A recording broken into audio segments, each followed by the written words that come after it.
Hello everyone, this is VGTI here with another Let's Play and Analyze series. We're doing Half-Life 2 currently, but this is going to be another that I'm going to run kind of at the same time as Half-Life 2. I'll mix and match when I upload each, but I just really wanted to play this game, quite honestly.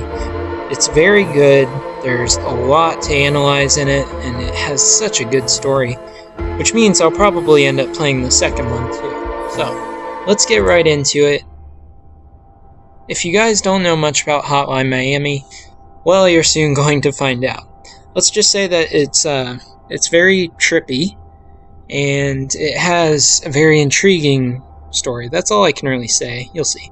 But anyways, I'm here to tell you how to kill people, this hobo says. I mean, he looks like a hobo anyways. Look at all the snot on his facial hair. So this part is kind of a tutorial, and basically how it goes is you have to learn the controls. I mean, it's a tutorial, but the thing about it is that it's not really happening. It seems like it's in kind of a weird alternate dimension. It might be in your head, for all you know. But anyways, he's here to tell you how to kill people. This game is controlled with your WASD keys and mouse. Press the left mouse button to punch, aim for the face. Once you've knocked someone out, you have to finish him. To do this, you press space. You got it? Are you sure? Left mouse button to punch, space to finish. Now, the main reason I'm doing this part is because there's actually some interesting symbolic stuff here. Otherwise, I would just skip it, you know? These guys are backing away from you because they're afraid of you. And as you can see, Jacket, which is the name of the character that we play as in this game, he's wearing a pig mask. And you may be wondering why, but we'll get to that later. Right now, he's wearing a pig mask. And there's a guy over there that you can't get yet, because he's for a tutorial. But yes, you can punch dudes, you can kill them, finish them, but there's a bat over there that he wants you to use. This is basically just teaching you how to do melee combat. Real simple.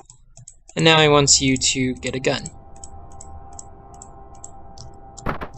Grab the gun, aim through the window, shabam! Just like that. There's always more tricks to learn.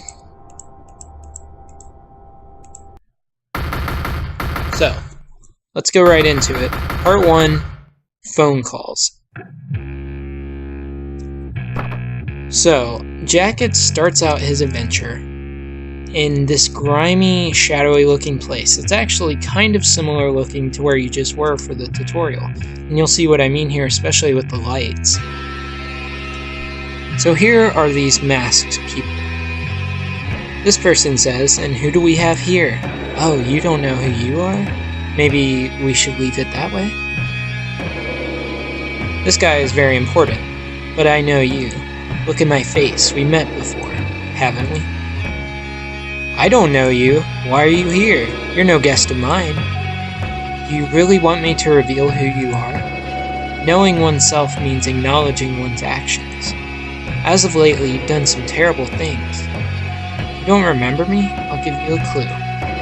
Does April the 3rd mean anything to you? I believe that was the day of our first encounter. You look like you might be remembering something. So now we flash back to April 3rd, 1989. And this is how Jacket met that man in the mask, who, I'll just say now, his name is Richard, just for ease of speaking.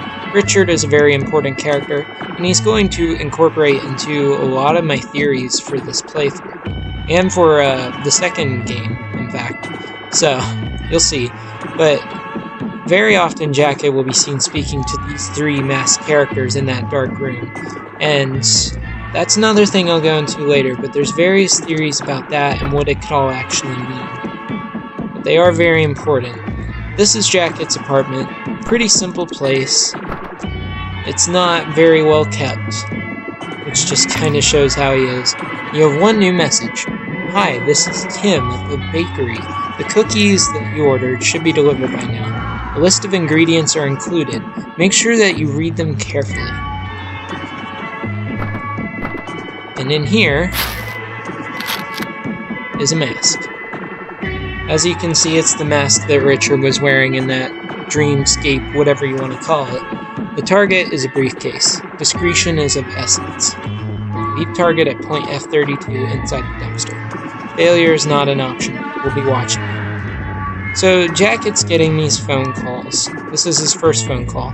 And he's got a package that lets him mask up. And he's going to be going to this location and getting a briefcase. Simple enough, right? Well, here's the thing. Oh, that's right. Since I've beaten the game, I have a bunch of the masks unlocked already, but for now, we're just gonna go with Richard. Which is the default mask. It has no abilities, and there could be a symbolic reason for that too, but once again, I'll go into that later. This game is very symbolic with a lot of its imagery and cutscenes and characters and things like that, so just keep that in mind. The guys here, as you can see, they're wearing these uniforms, and this is what all of the enemies look like in the game. So, who are they?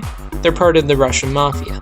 You may be wondering why the Russian Mafia is hanging around all these places like this.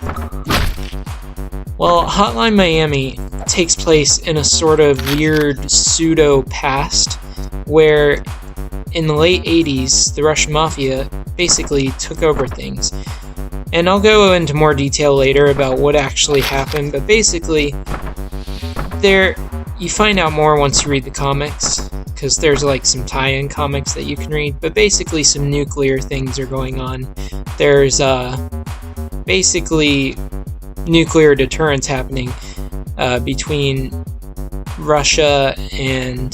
Well, actually, no, not nuclear deterrence, but Russia has a nuclear weapon. They acquired their hands on one, and basically America is absolutely terrified. And the Russian Mafia have kind of taken control of some of the things here. I'll go into more detail later. I didn't really explain that very well, but you'll see what I mean. We'll come up to it as we come to it in the plot. But for now, let's deal with these guys. So in case you guys didn't know, Hotline Miami is a very difficult game. Very difficult. You die, and that's it. You get killed in one hit, but so do the enemies, and the enemies, like right there, can very easily sneak up on you. It's not going to be an easy playthrough, that's for sure, because, like, I'm pretty decent at the game, but I die a lot. See? Like that. You just die in one hit. It's very, very easy to die. I'll have to re-pick up my skills, but the important thing about the game is that you have to be very quick and very brutal with your attacks, because if you're not, then you won't get anywhere. It's very helpful to be that way. And here is the guy who has the briefcase. You hit him, take the briefcase, we gotta get to the car. However, something is here. A train! We have to eliminate these guys. Oh! That was close. Okay. There we go. We're safe. Now, go to the car. You only have one thing left to do. As the message instructed, we have to drop this off at the dumpster. At location F32, so they said. There we go. Who's there? I can hear you. I know you're there. Uh-oh. It's Hobo Man from the tutorial. What I like to think is that him appearing in the tutorial was sort of a premonition of what was going to happen. Jacket was having a premonition. Probably a prophetic dream, and now he's vomiting. He's not used to this, but he soon will be.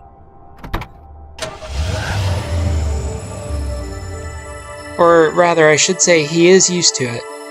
I can't say why, but you'll see. He is used to it, it's just been a while. And also, that was just like a freaking innocent hobo, you know? It wasn't a Russian Mafia member. Alright, so... we did it. I'm going to try to keep this game at a chapter-by-chapter basis for each video. That way, just to keep the time nice and simple and to split it up into those parts specifically. So, but one last thing, we have this place to go to. At the end of every chapter, you go to these different retail places, basically, or food places, and you collect something from this guy. Hi there, man, haven't seen you around. Thought something might have happened to you. You seemed really down over losing your girlfriend. Don't remember seeing you after that.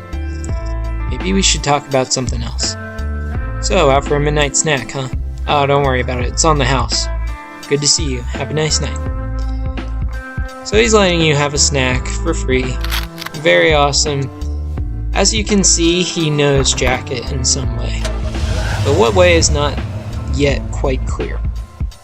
But we'll get to that. So, I'm going to stop it here, guys. I hope you enjoy this playthrough.